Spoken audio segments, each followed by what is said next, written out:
il avait 92 ans.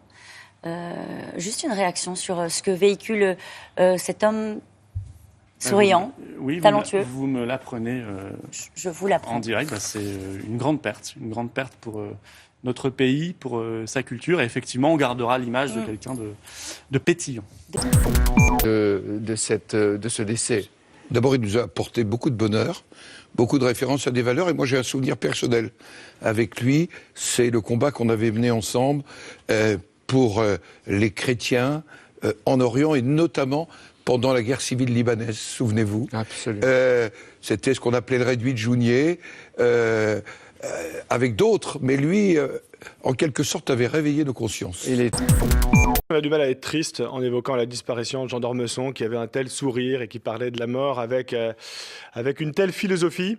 Moi, je dirais que d'Ormesson, il représente cette génération qui était attachée à la culture générale, aux humanités en général. Et c'est quelque chose qui doit continuer à irriguer, je crois, en particulier le débat public. Je crois une grande tristesse, mais comme l'ensemble des Français, il a accompagné nos vies par son écriture, par son rapport à l'histoire, et puis quand on est de gauche, son rapport aussi à Mitterrand. Donc voilà, donc c'est encore une fois une très grande tristesse pour notre pays de voir partir un tel talent, un grand académicien. Puis en plus, on pensait Jean d'Ormesson invincible.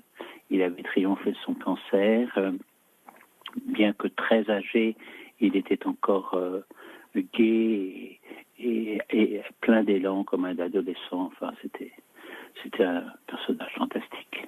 Voilà. Je pense que tous les Français l'ont compris.